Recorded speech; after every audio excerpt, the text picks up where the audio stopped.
See, I think I'm live. If you can hear me, let me know in the comments section right here. I'm gonna go live for a little bit. I want to, have a conversation with you guys. But if you can hear me the right way, let me know in the comments section below.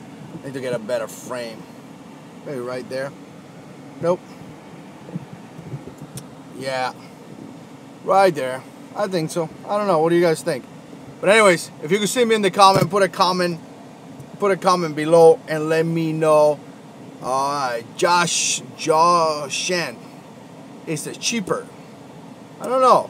Okay, I guess relating to the title. Let me know. Can you hear me? Can you see me? Alright, JH6, we can hear you loud and clear. Good. Oh, Gary's in the house. Big shout out to you, sir. I owe you a package. It's on the way to your location. Pretty soon it's going to be on the way. So, alright, so appreciate you guys watching. Some of you guys like the video, share the video and things like that. Thank you so much. I don't like this frame, but I'm working with what I got right here. This is a little bit better. But I hope you guys are having a great weekend. I haven't posted a video in several days, so not because I don't have videos. I got a ton of videos recorded. I just haven't had time to schedule the video. Based on the fact that, I run all the channels. I run the church channel. I run the family channel. If you haven't subscribed to the family channel, definitely do that. We just recorded a video yesterday. And also went to the range this Saturday with Tactical Maine. If you haven't checked out his channel, check him out. It's like Tactical Maine, but with a C. It's called Tactical Maine. And we shot a SIG 226. We shot a Walter PPS. We shot a AK-74. First time for me shooting an AK-74. Alright, the camera's right here. And we shot a bunch of all the stuff. And we truly had a really good time at the range, guys. And I gotta tell you, that's sick. Okay. There we go. That SIG 226, it was fantastic. Man, we had such a great time shooting that gun. And what else we shot? We shot a Daniel Defense AR-15. First time shooting like a fancy, $2,000 AR. To me, it's pretty cool, It was kind of heavy, but it was kind of cool. So, anyways, somebody asked how church was. Church was fantastic today. And I feel kind of bad because I don't like how the frame is looking, but it is what it is right now. But church was fantastic. We had a great time in church. And actually, Pastor Mike preached about something that I've been debating lately, an attack that I've been getting, and something that I've been going personally in my life, and a couple of things that kind of help me continue to go in the path that I'm going, right? And so I thought about talking about what he said today, but I'm going to talk about that in a different video because I got a message that I want to tell some of you guys related to that. Now, I named this live stream Airsoft is at a good training because that's a debatable topic. People talk about this a lot, and there's a lot of hate regarding this. And I'm looking at quality. I'm looking at Airsoft. I don't subscribe to many channels that do that, but I see some of you guys out there, and I started to think about this. And you know what? Here's my answer, because some of you guys has asked me about this. I think it could be a good training. I think it has some good training qualities. I think it has some good training things that you could get out of that, but obviously not completely. Obviously, there are some factors that you're just not going to get as the real training, as the one that you actually use regular firearms. So I want to address a couple of things. First of all, you're going to see a lot of instructors here in the community saying, my training is better than the military. That's crap. There is no training. I'm not going to say no training. You seriously will have to prove me wrong for me to say that you have training that is better than the military, because I have not seen any training in the community where you could be on a vessel that is $1 billion and you could core airstrikes in combat. I haven't seen that around here. So I remember doing training with the 22nd MEU to the point that we had, 1,000 Marines training together as a group, calling air support, calling, and actually calling a helicopter, and the helicopter comes and lands there. We're not pretending. We pick up the mic and we call for air support, and air support shows up. And so when you hear military guys say, oh, you know what, the best training is the best training in the military, typically this is what's going to happen. I don't even know if this is part of this topic, but this is what's going to happen. Whoever's that military guy that's telling you that, most likely didn't do any training in his life. Most likely was an occupation that was the mailman or something. Maybe he was the supply clerk. And all he did in his military career was that he went to his rifle range or his pistol range, and that's it. That's most likely what's going to happen. Just look at them, And again, nothing wrong with that. But when they come down here and they go like, well, this training is the best training ever, not even in the military. What was your occupation? Oh, you were the mail clerk, and you were in the, and I don't want to call services because then somebody's going to get really mad. But my point is simple, combat occupations and MOS or infantry get to do training related to combat that many occupations don't get to do it. And that's nothing for some of you guys to get mad or not, but that's the reality. You don't need that type of training. So I was fortunate, enough to be a military police and be able to participate in really solid training. So, and again, I named this chat something else. I don't even know why I'm talking about this, but the reality is simple. Military does great, excellent training. They spend money on that. I done really good, excellent training. But I wanted to talk about Airsoft because of being asking. I think there's some good training value there, and it all depends how much you pull into it. I'm looking at some of the videos, and you have guys that are running in teams, and they're attacking a building, and they're doing this, and they're doing that. Obviously, you have training values such as, being in shape. People don't talk about this. People think that, combat training, firearm training, concealed carry training is just shooting a gun. It's more to shooting a gun. So obviously, when you see 4 or 5 guys working in Airsoft, obviously you're going to have physical fitness. A lot of times, those guys are in shape. They're exercising their body. They're running from point A to point B. So there may be some training value there because you're exercising your body. There may be some communication value. I remember, guys, shoot, move, and communicate, right? You're shooting, you're moving, and communicating. So now you're communicating with 4 guys. There may be some value there as well. There may be some logistics when you guys got to prepare specific gear that you need. There may be some coordination where you coordinating what time we're going to be here, what time we're going to be there. So there may be some, building a team as a group. My car is making noises. There may be, that when you're working as a team. I mean, it's very, very important to work as a team, right?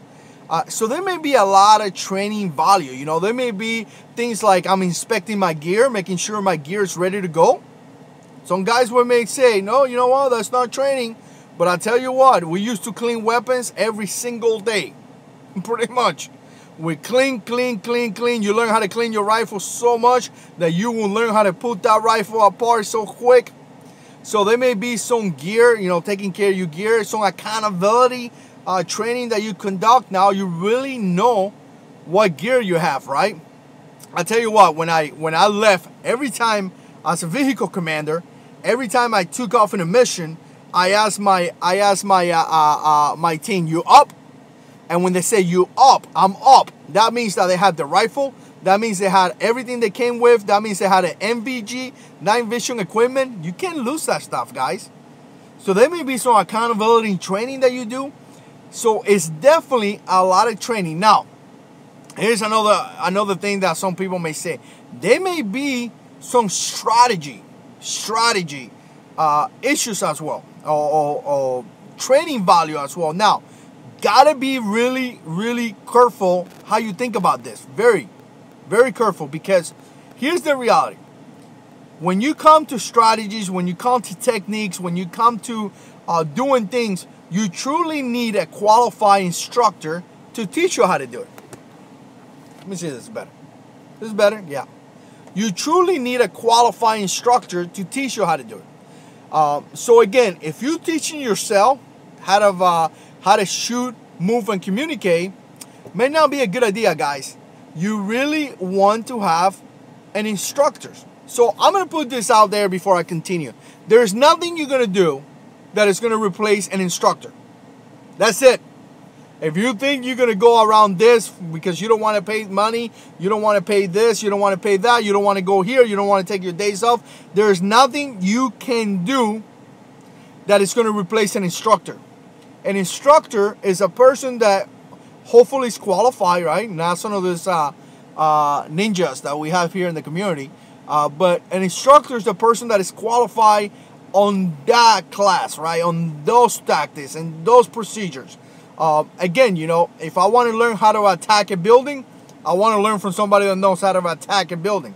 If I want to learn the fundamentals of shooting, that may be a different instructor. Whoever is qualified to teach the fundamentals of shooting a handgun doesn't mean that it's qualified to teach you how to attack a building, right? So there's definitely an instructor that is needed. You cannot go around that, guys. You could think, oh, you won, blah, blah, blah, blah. You need to have an instructor. That's where you learn and then you practice. Now, there's a lot of guys that serve in the military. There's a lot of guys that have been shooting for forever and a half. There's a lot of guys that have been around for so long that have the skills necessary to be able to teach you something. No doubt about that. Go for that. But there's a lot of skills that you... I am a mole and just... There's a lot of skills out there that you could learn doing the airsoft. However, there is some other things that you are missing out too. Airsoft may give you a bad sense of training. Let's put it this way. You know, when you're playing around, it may give you a bad sense of training. It may give you a bad sense of reality. And, you know, it's something that happens to everyone. You know, you guys go to the range and you're putting rounds down range, bam, bam, bam, and you're all great. I'm great. I'm a ninja, 5th degree. I could hit the steel at 25 yards. You need to realize that steel is not shooting back. So a lot of times we have that false sense of training in a way because we're training and we're thinking that we are good to go and we're not able to get that reaction back, right? We're getting hit back and things like that. So it may give you a little bit of sense of that because the playing issue that it's a game. So if somebody's, you know, shooting back at you and he hits you, let's say for example, you got hit, and you look at it as a game, oh wow, I went down, I'm out of the picture, that's it. That's what I'm talking about, the false sense right there. The way you got to look at it is like the way that we looked at it in the military. We did training like this, guys. When somebody got hit and went down, you need to continue that training. You need to continue, like how we set up security, how we medevac this guy, how do we take him to a good place, how do we take him back to you know, to the rear to be taken care. I go down, maybe you need to set up a 360 around me while the casualty team is coming in to grab me and run with me out of there. There's not that sense where, oh, I got hit, I raise my hand. You see guys that do this, right? They raise their hand and they walk away. That right there to me is not good. You get hit, you on the floor. Where you got hit at? You got hit in the leg? Maybe you need a medevac. When you got hit in the chest, maybe you're dead. Maybe we're doing something.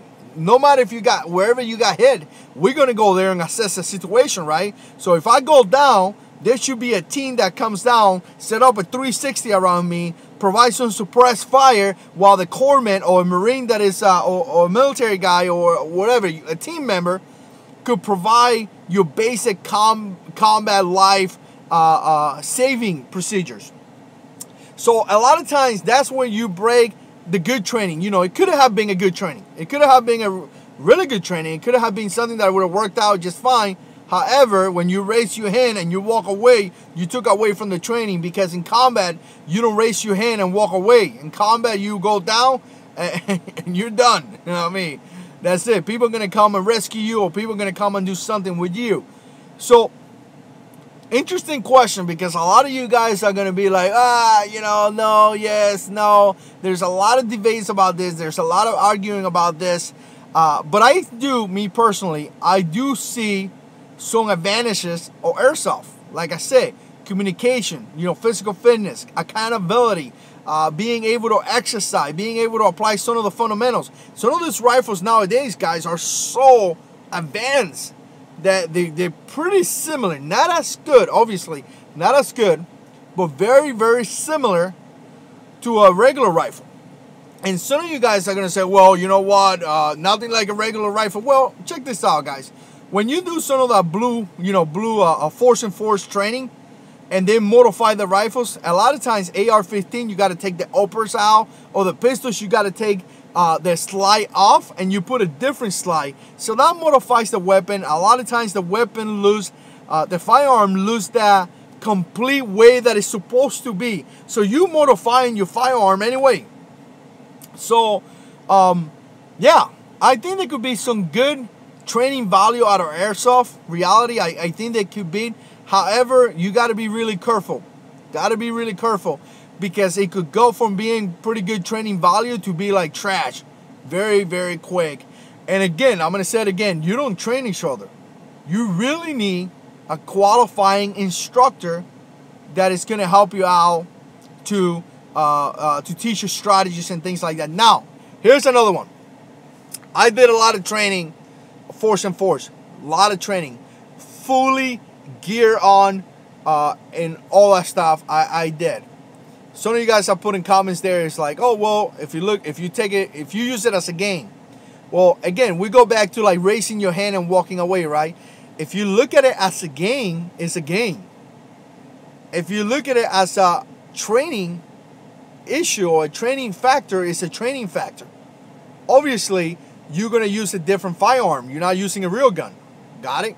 We know that. But you could use everything else the same.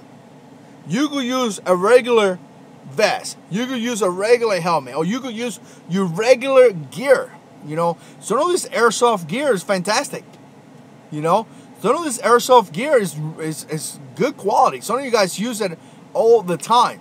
So, again, if you look at it as a game, it's going to be a game. If you look at it as a training tool to conduct some type of strategy along with your proper team, or along with your family, or along to whoever, it could be a training. It's up to you.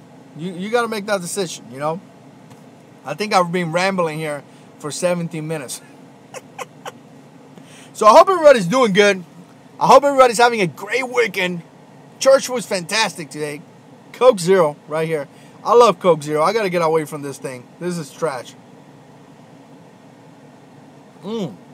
Practically Tactical is in the house. Nick, man, I haven't seen you in a while, brother. I gotta call you. I gotta just say hi. Hope you're doing good, man. So like I said, I think it could be a good training tool. Yeah, I think it could be a really good training tool in some occasions. I mean, again, it's so, you know what, guys? I've seen Marines have millions using facilities that are millions of dollars. I'm talking like millions. I've been in locations where we have had 230 people, role players, 230. Can you picture 230 people there for my training and the training of my platoon? A village, 3 different villages built. I mean, I'm talking like houses, everything. Over 30 vehicles. And I've seen guys taking that training less serious than probably some of you Airsoft guys out there. Like, you probably got more training than those devil dogs, those Marines, because they weren't paying attention. So it's up to you how you're going to take that training, how you're going to use that information in your toolbox. You grab that information, you put it in your toolbox, and it's up to you to know how you're going to use it. It's up to you to get the training that you want. It is up to you. You could pay right now $600 for a class, go and train with the best instructor in the community, and come out of there with zero knowledge because you decided not to take advantage of that. So, all right, man. So who's out there? If you're out there, put a comment there. Practically Tactical say it's all about mindsets. It is, man. It's all about what you want to get out of it. You know, I'm telling you, I spent 11 years, 5 months, and 20 days in the Marines. Made it to the rank of Staff Sergeant, which was a pretty serious deal. You know, deployed it 4 times, 3 times in combat. And I've been in a ton of training. You know, I could walk around and go and argue with some of the ninjas in here. I just don't do that because, you know, why? Why am I going to do that? But here's the deal that I wanted to say. I never, in my entire military career, saw the stress that the gun community put here in some of you guys. I was never stressed about the gun. Maybe because in the military, you only have one gun. You know, it's not like you have multiple choices. So in your guys' defense and some of this guy's defense, it's not like, excuse me, it's not like we have a lot of choices or we don't have to debate. You know, you get, the choices were simple. Either you get an N16, you get an M4. At one time, I got an M4 with a 203, which was awesome. The only thing I didn't like was the fact that the 203 makes it heavy in the front, and the stock that I have, the rifle wasn't really balanced. So when you had on a 1-point slim, it kind of like shifted around kind of funny. But we never argue so much about guns. It was simple. You know, you got your rifle, you clean your rifle, and that's it. The preparation level that we had, and we did every single time we went on deployment, every single time that we went out, it was about a mindset and our bodies. That's it. I mean, legitimate. We spent months and months and months not being fat, eating healthy, drinking water, preparing our bodies to go into combat. Like right now, if I go like this looking all fatty, I would die. I would die. Like, we put so much time into our body, into our mindset, into our skills. Like, it was constantly like, what do you do if vehicle number 1 hits an ID? What do you do if vehicle number 4 hits a bomb? What do you do if a car bomb comes from the left? What do you do if your brother takes a shot in the chest and he goes down? How do you call for fire? How do you call a medevac? Where is the corpsman? What is the signal for call for fire? Or how do you call a medevac? Which one is the red cluster or something that is going to indicate whatever? That's what we spend time. I mean, we did a lot of shooting. We did, but we never spent so much time in like, the Glock is the best gun. I cannot tell you the time.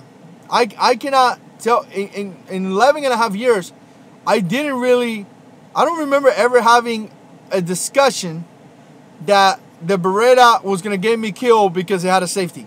I don't ever remember having that. And again, I want to say it's because possibly we don't have no other choices, or it was nothing to argue about.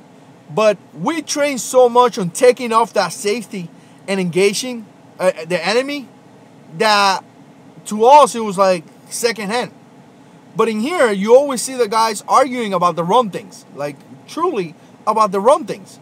And I get it. Some instructors make money. You know, you got to make a living. So I'm going to be controversial to be able to make some money. I'm going to be really controversial to be able to make a ton of money. And, you know, my class is better than yours. I get that. Totally get it. I'm tracking on video marketing. I'm tracking. I've been doing this right here for 4 years. Almost coming up August will be 4 years. And at this point, I know if I title a video in a specific way, I'm going to get more views than if I title a video another way.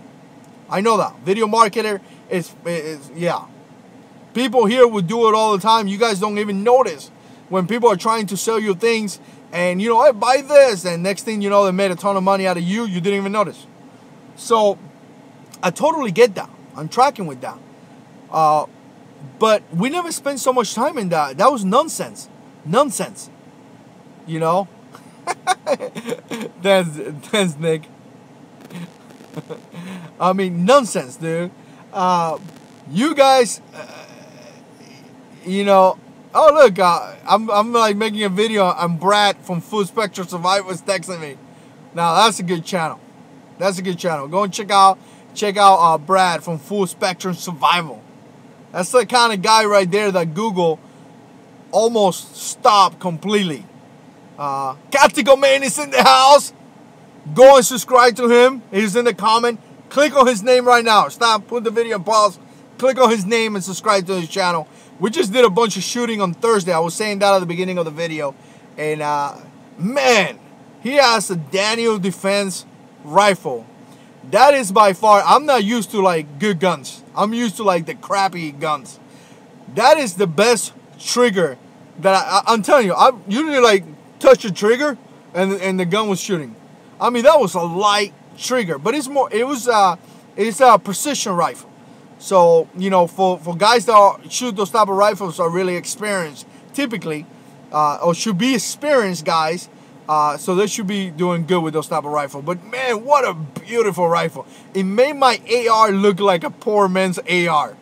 Like, I was embarrassed. I didn't even want to take the AR out of my bag. I was like, dude, yeah. He's like, you brought your AR? I was like, oh, yeah, I brought an AR.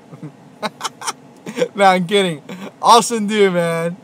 Yeah, we had a great. We can't click anymore. we had a great time at the range, and that range was fantastic. I just edited a video and I'm gonna release it. I think tomorrow or something. But yeah, you know, Tactical Man is a Marine infantry dude. He would tell you. It wasn't just like who has the better Glock or who has the more customizing weapon. It's more about your mindset and your body. You know, I get questions all the time here on the channel that it amazes me. Oh, JH6, if somebody's trying to kill me, and I run out of round, what do I do? What do you do, man? You know, you do whatever you got to do. I don't know. Punch, kick, bite, throw your shoes at him, you know, elbow, I don't know, grab a kitchen knife, do whatever you got to do. You know, that's come on, man. That's just common sense. You fight for your life. If you're going to go inside a bathroom like it happens all the time, lock the door and cry, the enemy will kill you, guys. Will kill you. He's going to calm down, shoot you, and kill you.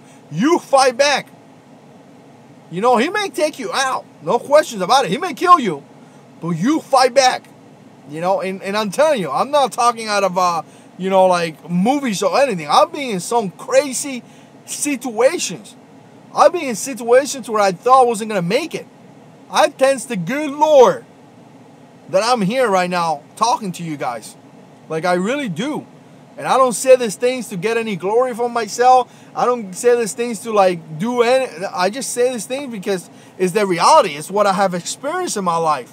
I thank the good Lord that I'm here right now because some of the guys didn't make it back. They didn't.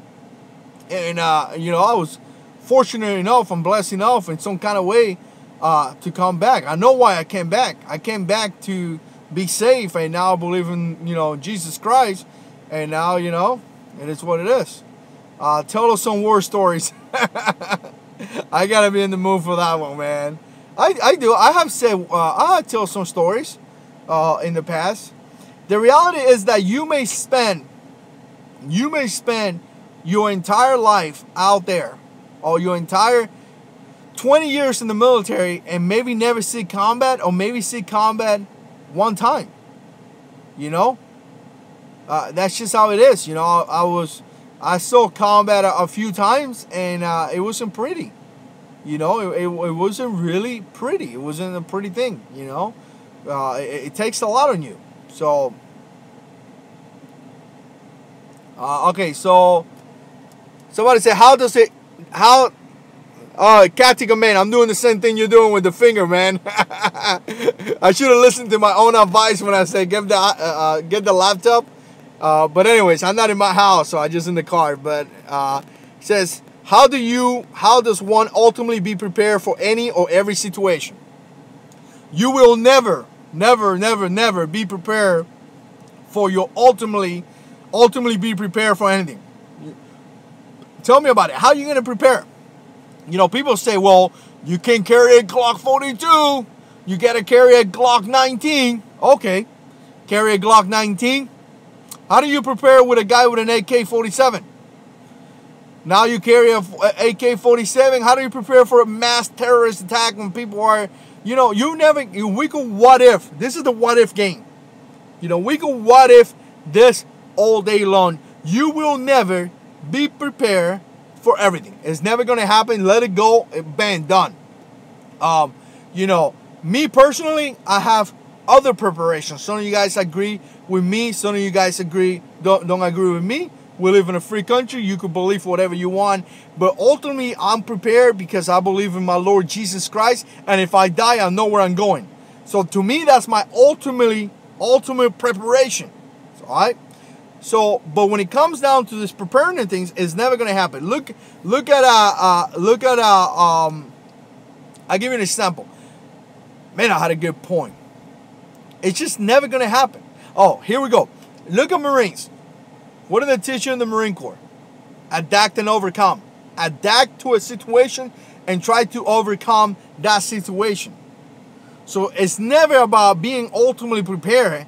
It's always about teamwork, your fellow brothers, you know, in those type of situations. But it's ultimately about adapting and overcoming to a situation. So we go into the situation thinking that this is going to happen. Something else happened, and boom, now you have to adapt. I'll give you an example.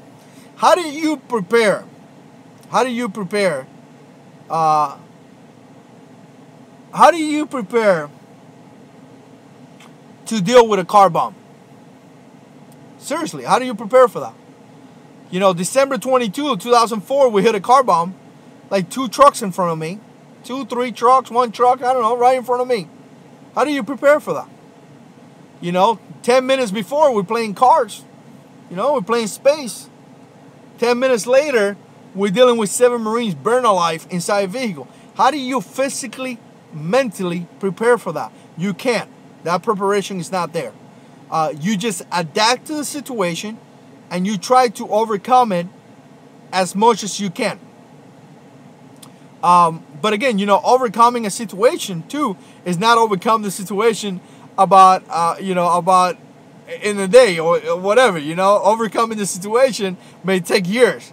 Like, how do I overcome the situation of dealing with a car bomb? I'll tell you what, it has taken me years. And to this day, I still think about it. So, it is what it is.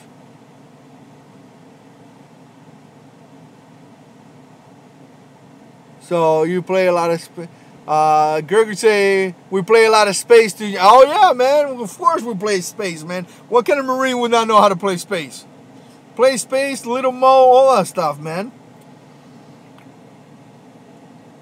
Especially being on ship. You got to play with the Navy guys.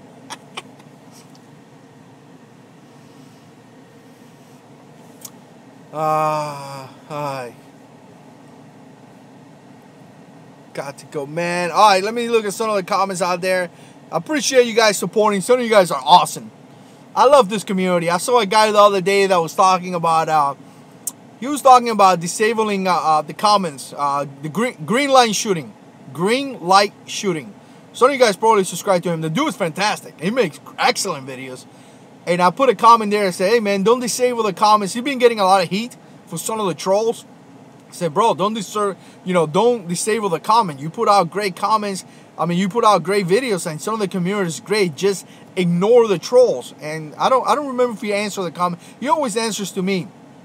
But yeah, I mean, some of you guys are great. You know what I'm saying? Like Gary. Gary's an awesome supporter. Katiko Mang. I mean, awesome dude. Keith. Awesome dude. You know, I see kissing. Jesus is God. Awesome dude. I mean, some of those guys been following here in the channel for a long time. You know what I'm saying? So hey Gregory, I got into an argument. I'll tell you the story real quick. I got into an argument back in my safe day, in my sergeant days in the Marine Corps. I went through the Chaho line, and they gave me three chicken nuggets, man. 3. I mean, I was 215 pounds diesel back then, you know, like, and this guy gives me 3 chicken nuggets. I was like, are you serious, dude? Like, I need some food and a cup of water. And it was like some like peaches or something on the side, right? We were in the USS Gunstahole. So anyways, I look at the 3 chicken nuggets. It's actually kind of funny, and I'm like, all right, whatever, you know. But there's this little girl that comes through the back, right? And she's like, hey, give me some chicken nuggets. She's behind the service, right? She works in the chow hall. You remember the guys that work in the chow hall? They get hooked up. And she gets like 20 chicken nuggets, man. Like 20. I mean, like the whole plate is full of chicken nuggets. And and a couple of Marines were like, because if you're not aware, guys, in the Navy, when you go in a Marine ship, is a lot of times it's like 6 Navy, 6 Marines. It's 2 different lines. So the ship that we had, it will be like 3 Marines, 3 Navy, 3 Marines, 3 Navy. And that's how they go, right? And there's typically a guy in the middle controlling how many guys come from each side. So we were like, okay. So I go there, and the girl gets all the chicken nuggets. And man, I get into the biggest argument. The biggest argument with this girl. I was like, why are you getting more chicken nuggets than me? And a couple of the Marines were like, oh, I was a sergeant back then. He was like, you told her, sergeant. And I get into a big argument over chicken nuggets. Next thing you know, the staff sergeant, right, the guy in charge of the chow hall, he comes down and he goes like, hey, sergeant, what are you doing? I'm like, well, staff sergeant, this lady over here get like 20 chicken nuggets and I got 3. And my Marines are getting 3 chicken nuggets. That's not fair. If you're not aware, check this out, guys. If you're not aware, when you go into the ship, you lose something called comrades. That comrades, if you marry, you get paid. I don't remember how much, but let's say it's $200 a month. You lose that money because you're in ship. So technically, if you will be back in the States, you get paid that money. But because you're in ship, you don't get paid that money. At least that's how the Marines do it. So typically, it kind of evens out because a lot of Marines, when they're married, they get separation pay. And that's about the same amount of money. So you kind of even out, right? But here's the deal. I started a huge... Oh, yeah, and, you know, like Gregory said, we got paid sea duty. We also got paid sea duty. I don't have too many days. I got maybe like 100 days or 100 and something days of sea duty my entire career. You get paid sea duty, obviously. Some places you get no taxes. When we got off in Kuwait or in that ship, we got off in different countries. We got paid some other stuff. But, yeah, man. It was like, oh, Gustavo's in the house. Big shout out. I'm sorry, brother. Make sure you click that little bell. I think you have it. I don't know why. YouTube, man. YouTube is full of, you know, this place, sometimes it works, sometimes it doesn't. But, yeah, man, I pretty much got into a big argument with this lady over chicken nuggets. And the staff sergeant made her put the chicken nuggets back. And she got 3, like I did. So, and I don't know if that was right back in those days, but I thought it was kind of funny, you know. But anyways, let me see some of the comments. I'm about to stop this. If you haven't subscribed to the channel, the Rosado Bunch channel, subscribe to that. I just recorded a video yesterday. I'm gonna release it. I played bowling with Stacy, and it was a huge snake, man, a huge snake in my backyard when I took the dog out. I mean, the snake was like right next to me. I freaking almost did a combat roll and screamed Marine Corps and ran like, because of the snake, right? So, yeah, check out, I took pictures though, and I actually took a little video of the snake too as well. So I'm going to release that video thing today, and I don't know what we're going to do today for shoot the snake. I mean, I'm telling you, man, this thing was like this thick, man. It scared the crap out of me. But I was able to get some footage, and I went to, oh, Gonzalo's watching from Spain. Oh, man, welcome to the channel, brother. Glad to. I've been in Spain. I've been in Rota, Spain, and I've been in Cartagena, Spain. And the biggest thing in Spain, they take the siesta time. So if you go around 2, everybody's taking a nap. And that's awesome, man. We should do that in the United States, you know? Like, we got there, I think it was like 2 or 3, I don't know, and everything was closed. And we're like, why is everything closed here? People were taking the siesta time, the nap time. I mean, that's just amazing. That's awesome. We definitely need to do that here in the United States. All right, let's see. Do you doing some snake until... All right, so I'm looking...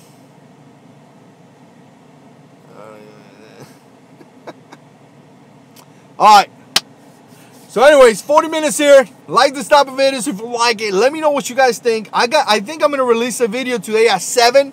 I need to like finish scheduling the video, I think, or maybe I do it tomorrow. But stay tuned. We got a ton of video coming up, and thanks to Catico Man, he took me to the range, and we actually shot some steel, man. And first time shooting steel. It was amazing. It was great. It was freaking awesome. And we were able to record some cool videos there. So I think, excuse me, I think that I'm going to be going to that range again because I had a really great time. Big shout out to all the supporters, the Patreon, Gary, and a couple of all the guys out there.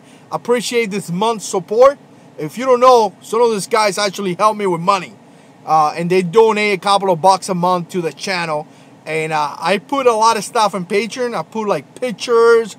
And I don't do too many extra videos, but I do pictures, and I do a bunch of stuff, and I give a lot of gear to those guys too. This month, I gave 2 battle boxes and a flashlight. So I gave away like $400 in equipment almost. And I do have some other stuff for the Patreon. And some of you guys are going to get mad. Why are you giving gear to the Patreon? It's my gear, dude. I give it to whoever I want. Like, seriously, man. It's my gear. You know? So, anyways, I appreciate you guys watching. Stay tuned because we got a lot of videos coming up. And as always, guys, God is in control.